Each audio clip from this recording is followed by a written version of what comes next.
مدیر صاحب امیر خو امضا کن. برو حال رسمیات ختم شده، فردا بیا.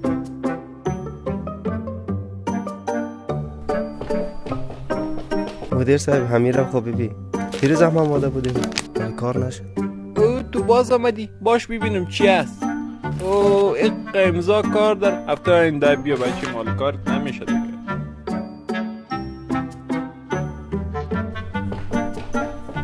مدیر صاحب یک هفته است که میرم میایم، همین کارم هم نمیشه. اوهو تو میقه نمیفهمی که یکی داره دولتی است.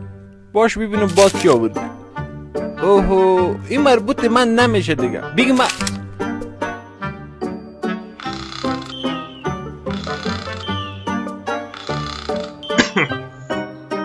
سلام قلندر آقا. قلندر بر سلام گفت و اینجا هم امضایت کار است. و علیکم سلام. او بیار که برات امضا کنم، صرف وقت نشه. سلام مرم برش بگو. مثل قلندر نباشید.